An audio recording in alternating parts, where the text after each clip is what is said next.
On November 24, 1971, a man boarded a plane in Portland, Oregon bound for Seattle. He was polite, calm, and neatly dressed in a suit and tie. He carried only a briefcase. To the other passengers, he was just another traveler heading home for the Thanksgiving holiday. But within hours, this man would become one of America's greatest mysteries. He identified himself as Dan Cooper, but history would remember him as Dita B. Cooper, a name born from a reporter's mistake that stuck forever. That day, he hijacked Flight 305, demanded a ransom of $200,000, and then parachuted out of the plane into the dark, rainy skies over the Pacific Northwest. He was never seen again.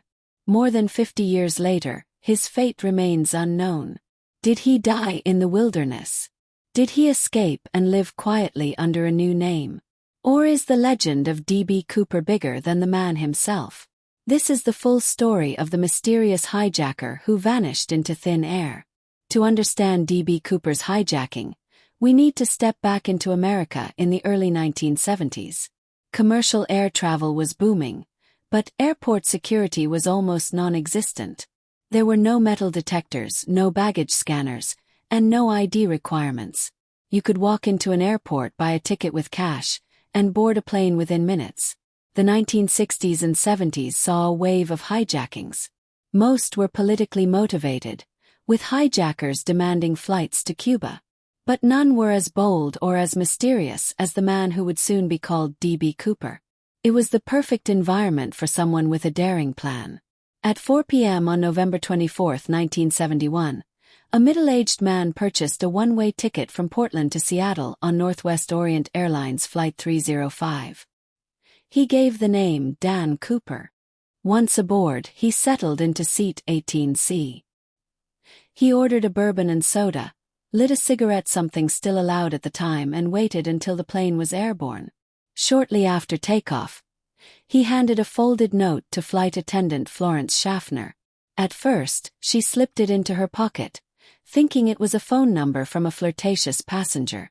But Cooper leaned toward her and whispered, "Miss, you'd better look at that note. I have a bomb." Inside was a message stating that he had explosives in his briefcase and that she should sit beside him. When she did, Cooper cracked open the case just enough to show a tangle of wires and red sticks. His demands were simple: $200,000 in cash, 4 parachutes, and a fuel truck ready to refuel the plane in Seattle. The airline complied.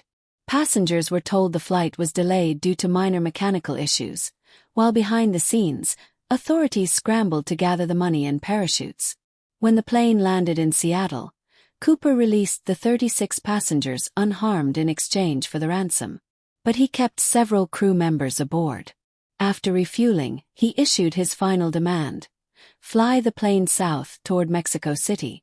The Boeing 727 took off again, flying low at 10,000 feet, its landing gear extended and cabin pressure lowered at Cooper's insistence. Somewhere over the dense forests of Washington state, during heavy rain, Cooper carried out his daring escape. At approximately 8:13 p.m., a sudden pressure bump was recorded by the plane's instruments. The crew believed this was the moment Cooper jumped. He had taken the ransom money bundled in $20 bills and one of the parachutes. Into the night sky, in freezing temperatures and against strong winds, he vanished. When the plane landed safely in Reno, Nevada, law enforcement stormed aboard, but Cooper was gone. The FBI immediately launched one of the largest manhunts in history. Hundreds of agents scoured the forests and rivers of Washington and Oregon.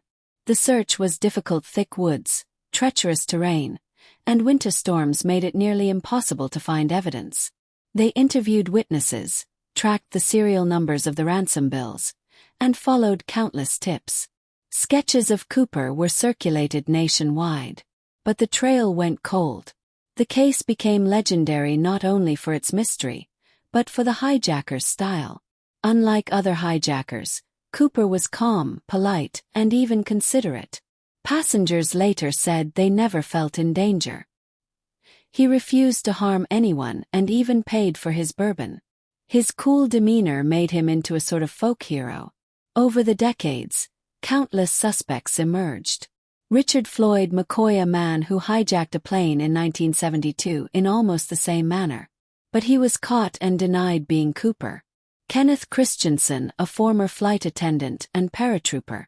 Some believe his military background and resemblance to sketches made him the likely suspect. William Gossett, a veteran with parachuting experience who allegedly confessed to his family.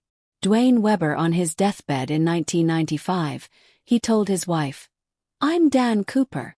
She later claimed he had nightmares about leaving fingerprints on an airplane. Despite these claims, the FBI never confirmed any of them as Cooper.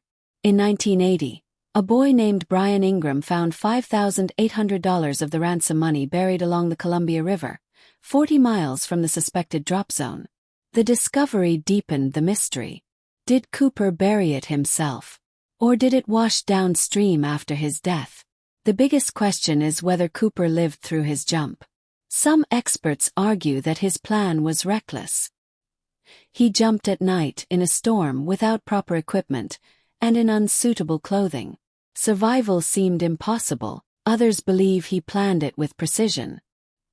He chose the Boeing 727 specifically because its rear stairs could be lowered mid-flight. He asked for 4 parachutes, ensuring the FBI couldn't sabotage them. He seemed to know the flight path and terrain. If Cooper did survive, he may have blended into society and lived the rest of his life quietly, spending the money slowly enough to avoid detection. The FBI officially closed the case in 2016, unsolved. Why does this case still fascinate us? Part of it is the mystery, an unsolved puzzle with no clear answers. But part of it is the man himself. Cooper wasn't violent. He didn't harm the passengers. He executed a daring, almost cinematic heist, then disappeared like a ghost. In a time of political scandals and social unrest, he became an unlikely folk hero, an outlaw who outsmarted the authorities without shedding blood. Books, documentaries, and even movies have tried to solve the case. Conventions of Cooperites still gather to debate theories. Some see him as a symbol of rebellion, others as a tragic figure who likely perished. The hijacking of Flight 305 changed aviation forever. In its aftermath, the FAA introduced stricter security measures. Metal detectors and baggage screenings became standard. Planes were redesigned so rear staircases could not be lowered in flight. D.B. Cooper left more than a mystery. He left a legacy that reshaped how Americans travel. More than 50 years later, the mystery of D.B. Cooper remains unsolved. He could have died in the wilderness that night, his body never found. Or he could have walked away, money in hand, disappearing into a new life. What we know for certain is that one man, armed with nothing but a briefcase and nerves of steel, pulled off the only unsolved hijacking in U.S. history.